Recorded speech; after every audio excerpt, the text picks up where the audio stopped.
आज है 10 फरवरी 2024 दिन शनिवार। नमस्कार, सुप्रभात। न्यूज छत्तीसगढ़ में आपका बहुत बहुत स्वागत है। इससे पहले आप छत्तीसगढ़ के कौन से जिले से न्यूज को देख रहे हैं, कमेंट में हमें जरूर बताइए। साथ ही डेली अपडेट रहने के लिए चैनल को सब्सक्राइब जरूर करें। इंडिगो एयरलाइंस ने हवाई सफर के लिए बदले नियम। इंडिगो एयरलाइंस के विमान से यात्रा करने वालों को हवाई किराए के साथ ही अलग से अपनी सीट का भी शुल्क देना होगा। अगर फ्रंट लाइन की सीट में यात्रा करना चाहते हैं तो अब 750 रुपए के स्थान पर 1400 रुपए अतिरिक्त देनी होंगी। जानकारी के अनुसार विमानन कंपनी ने फ्रंट लाइन सीट के साथ ही अन्य लाइन की सीट का शुल्क भी बढ़ा दिया है। राजनांदगांव में 16 से 22 फरवरी तक स्वदेशी मेला, स्टेट हाई स्कूल मैदान में भूमि पूजन।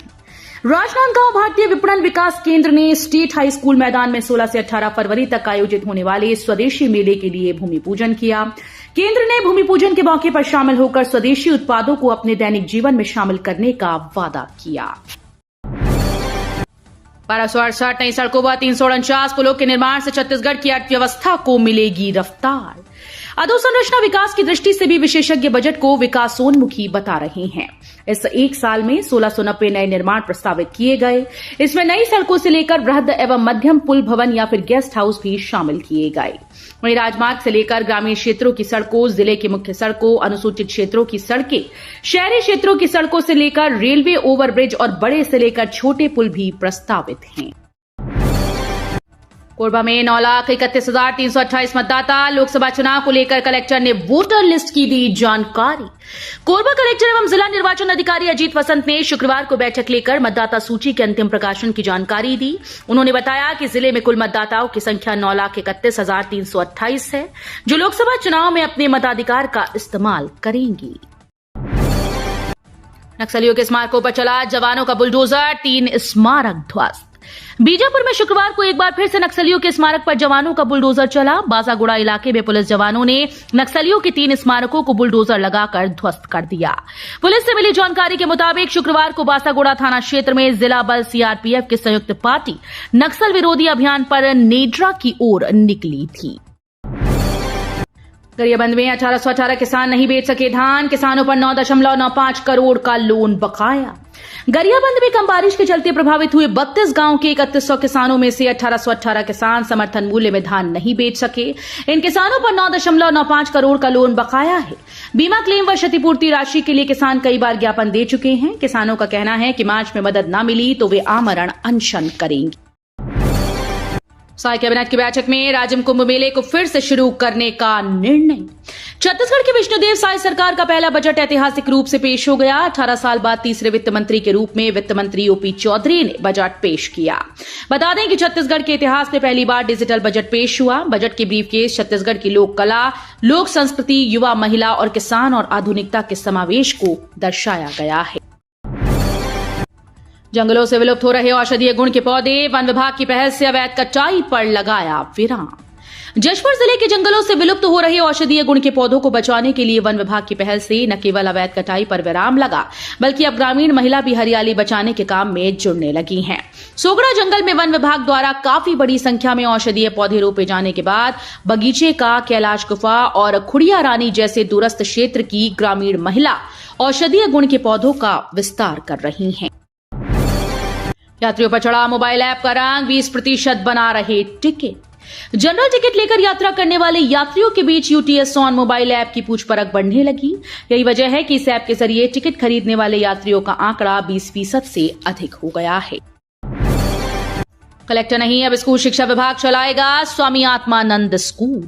छत्तीसगढ़ के स्वामी आत्मानंद स्कूल अब कलेक्टर नहीं, स्कूल शिक्षा विभाग चलाएगा। इसे संचालित कर रही कलेक्टर की अध्यक्षता वाली समितियां भंग की जाएंगी। स्कूल शिक्षा मंत्री बृजमोहन अग्रवाल ने सदन से इसकी घोषणा की। घरेलू पर्यटन को मिले बढ़ावा, स्थानीय लोगों को रोजगार देने वाले उद्योगों को मिले रियायत। छत्तीसगढ़ में उद्योगों की रफ्तार बढ़ानी है तो एकल खिड़की प्रणाली का विस्तार होना चाहिए। सरकार को चाहिए कि ऐसी पॉलिसी लाए जिसमें एमओयू से लेकर व्यापारियों को प्राप्त होने वाली सब्सिडी व एनओसी मिलने तक के सारे काम एक ही विभाग से हों। इन कामों के लिए उद्योगों को भटकना ना पड़े। छत्तीसगढ़ चैंबर ऑफ कॉमर्स ने इसे लेकर प्रदेश के उद्योग मंत्री को पिछले दिनों सुझाव भी सौंपे हैं। महादेव ऐप मामले में गिरफ्तार पुलिसकर्मी बर्खास्त। छत्तीसगढ़ में करोड़ों रुपए के महादेव सट्टेबाजी ऐप धोखाधड़ी मामले में गिरफ्तारी के बाद निलंबित राज्य पुलिस की एक सिपाही को बर्खास्त कर दिया गया। एक अधिकारी ने शुक्रवार को ये जानकारी दी। अधिकारी ने बताया कि दुर्ग के पुलिस अधीक्षक जितेंद्र शुक्ला के द्वारा जारी एक आदेश के अनुसार सट्टेबाजी ऐप के संबंध में प्रवर्तन निदेशालय द्वारा की जा रही धन शोधन जांच के बीच सुपेला थाने के सिपाही भीम सिंह यादव को गुरुवार को बर्खास्त कर दिया गया। राहुल की न्याय यात्रा को लेकर तैयारी पूरी, सीतामढ़ी से शुरू होगी पदयात्रा। सांसद एवं कांग्रेस के पूर्व राष्ट्रीय अध्यक्ष राहुल गांधी की भारत जोड़ो न्याय यात्रा छत्तीसगढ़ में प्रवेश कर चुकी है। असम से शुरू हुई राहुल गांधी की यात्रा का छत्तीसगढ़ की धरती पर पहला कार्यक्रम गुरुवार को रायगढ़ में हुआ। इस अवसर पर आयोजित कार्यक्रम में अन्य वरिष्ठ नेताओं के साथ पूर्व मंत्री जयसिंह अग्रवाल भी उपस्थित रहे। मानव तस्करी रोकने सीमावर्ती जिलों में खोले जाएंगे 5 महिला थाने। 2024 छत्तीसगढ़ के वित्त मंत्री ओपी चौधरी ने शुक्रवार को विधानसभा में 1,47,500 करोड़ का बजट पेश किया। इसमें महिला सुरक्षा व अपराध की दर को कम करने के लिए कई प्रावधान किए गए हैं। लगातार बढ़ रहे साइबर अपराध को रोकने के लिए 4 संभागीय रेंज में साइबर थाने खोले जाने की घोषणा की। जिला स्थापना दिवस आज स्थानीय अवकाश घोषित। गौरेला पेंड्रा मरवाही जिले का स्थापना दिवस आज मनाया जाएगा। कलेक्टर ने स्थानीय अवकाश घोषित करने का आदेश दिया है। आज 10 फरवरी को जिला स्थापना दिवस पर स्कूल की छुट्टी को लेकर संशय की स्थिति खत्म हो गई। 10 फरवरी 2020 को गौरेला पेंड्रा मरवाही जिले की स्थापना हुई थी। तब से प्रत्येक वर्ष जिले में इस दिन स्थानीय अवकाश रहता है। साय सरकार के बजट को पीसीसी चीफ दीपक बैज ने बताया निराशाजनक। विष्णुदेव साय सरकार का पहला बजट शुक्रवार सदन में पेश किया गया। वित्त मंत्री ओपी चौधरी अपना बजट पेश किया। साय सरकार का ये पहला बजट 1.47 लाख करोड़ का है। अब इस बजट को लेकर छत्तीसगढ़ के नेताओं ने अलग अलग तरह से प्रतिक्रिया व्यक्त की है। एक ओर जहां मुख्यमंत्री विष्णुदेव साय ने इसे छत्तीसगढ़ की दिशा और दशा तय करने वाला बताया, वहीं दूसरी ओर कांग्रेस नेताओं ने इसे ख्याली पुलाव की तरह बताया। कृषि बजट में 33% की बढ़ोतरी, रामलला दर्शन के लिए 35 करोड़ का प्रावधान। छत्तीसगढ़ में विष्णुदेव साय सरकार का शुक्रवार को पहला बजट पेश किया गया। वित्त मंत्री ओपी चौधरी विधानसभा में अपना बजट पेश किया।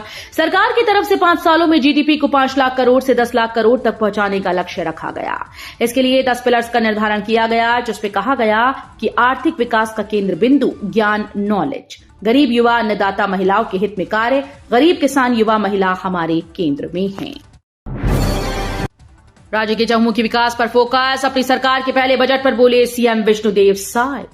छत्तीसगढ़ के सीएम विष्णुदेव साय ने वित्त वर्ष 2024-25 का बजट पेश होने के बाद मीडिया को संबोधित करते हुए कहा कि बजट के हाइलाइट्स रखे गए हैं। साथ ही पीएम मोदी जिस तरह कहते हैं कि हमारा देश दुनिया की तीसरी बड़ी अर्थव्यवस्था बनेगा, तो उसमें छत्तीसगढ़ की भी भूमिका होगी। सीएम साय ने किसानों, महिलाओं, युवाओं को लेकर बजट में किए गए प्रावधान की जानकारी दी। छत्तीसगढ़ में नमी हवाओं ने बदला मौसम का मिजाज। छत्तीसगढ़ में इन दिनों मौसम का मिजाज बदला हुआ है। शुष्क हवाओं के प्रभाव से न्यूनतम तापमान में बदलाव की संभावना नहीं है। प्रदेश में कई जिलों में अधिकतम और न्यूनतम तापमान सामान्य से ज्यादा रहा। दिन का पारा बढ़ने पर ठंड में कमी आई। हालांकि उत्तरी नमी हवाओं की वजह से प्रदेश में ठंड बनी हुई है। लघु वनोपज प्रबंधक संघ ने किया अनिश्चितकालीन हड़ताल। 4 सूत्रीय मांगों को लेकर किया आंदोलन। छत्तीसगढ़ राज्य लघु वनोपज प्रबंधक संघ के आह्वान पर प्रदेश भर लघु वनोपज प्रबंधकों ने 4 सूत्रीय मांगों को लेकर अनिश्चितकालीन हड़ताल पर चले गए। उन्होंने कहा कि मांग पूरी न होने पर आंदोलन और तेज किया जाएगा। भानु प्रतापपुर वन मंडल के सभी प्रबंधक समिति समेत राज्य में 902 समिति प्रबंधक कार्यरत हैं। बजट ने भरी कोरबा की झोली, मिली 500 करोड़ रुपए की बड़ी सौगात। एल्यूमिनियम पार्क की लंबे समय से मांग होती रही है। कांग्रेस सरकार में कई बार उद्योग संघ ने मांग की थी। उद्योग मंत्री बनने के बाद लखनलाल देवांगन द्वारा कोरबा से बिलासपुर के मध्य इंडस्ट्रियल कॉरिडोर के लिए अधिकारियों को योजना बनाने के लिए निर्देशित किया गया था। केंद्र सरकार के श्वेत पत्र पर कांग्रेस नेता टीएस सिंहदेव का हमला। केंद्रीय वित्त मंत्री निर्मला सीतारमण ने लोकसभा में गुरुवार को साल 2004 से 2014 तक यूपीए शासन के दौरान देश की खराब आर्थिक स्थिति को उजागर करने के लिए श्वेत पत्र पेश किया। इस बार अब छत्तीसगढ़ के पूर्व उप मुख्यमंत्री और कांग्रेस नेता टीएस सिंहदेव की प्रतिक्रिया सामने आई है। उन्होंने बीजेपी की केंद्र सरकार पर निशाना साधते हुए कहा कि ऐसा लगता है कि सरकार लोगों को सही जानकारी नहीं दे रही है। पूर्व मंत्री अमरजीत भगत के 13 करीबियों से जमीन खरीद, बिक्री के साथ निवेश संबंधित मांगी जानकारी। छत्तीसगढ़ के पूर्व खाद्य मंत्री अमरजीत भगत के यहां आयकर की जांच में उनके करीबी भी फंस गए। आयकर विभाग ने अमरजीत से जुड़े 13 लोगों के संबंध में जानकारी मांगी। इसमें राज्य गौ सेवा आयोग के पूर्व सदस्य अटल बिहारी यादव, बीज प्रमाणीकरण छत्तीसगढ़ के पूर्व सदस्य अरविंद गुप्ता, कांग्रेस नेता भवन ठेकेदार संघ के अध्यक्ष राजीव अग्रवाल, बतौली जनपद के उपाध्यक्ष प्रदीप गुप्ता शामिल हैं। डॉक्टर रमन सिंह ने किया छत्तीसगढ़ विधानसभा के वार्षिक कैलेंडर और डायरी का विमोचन। छत्तीसगढ़ विधानसभा के वर्ष 2024 के वार्षिक कैलेंडर और डायरी का विमोचन हुआ है। विधानसभा अध्यक्ष डॉक्टर रमन सिंह ने विधानसभा परिसर स्थित अपने कक्ष में आज छत्तीसगढ़ विधानसभा के वर्ष 2024 के वार्षिक कैलेंडर व डायरी का विमोचन किया। इस मौके पर मुख्यमंत्री विष्णुदेव साय, नेता प्रतिपक्ष डॉक्टर चरणदास महंत, उप मुख्यमंत्री अरुण साव, स्कूल शिक्षा मंत्री बृजमोहन अग्रवाल, विधायक धर्मलाल कौशिक, विधायक किरण देव सिंह और विधानसभा के सचिव दिनेश शर्मा मौजूद रहे। साय सरकार के बजट में 400 यूनिट तक बिजली बिल हाफ। छत्तीसगढ़ के विष्णुदेव साय सरकार का पहला बजट पेश किया गया, जिसमें वित्त मंत्री ओपी चौधरी ने शिक्षा, स्वास्थ्य, ग्रामीण विकास, पर्यटन सहित बहुत से क्षेत्रों को सौगात दी है। किसानों, महिलाओं, युवाओं और आदिवासी मजदूरों को ध्यान में रखते हुए छत्तीसगढ़ बजट 2024 में कई बड़े फैसले किए गए हैं।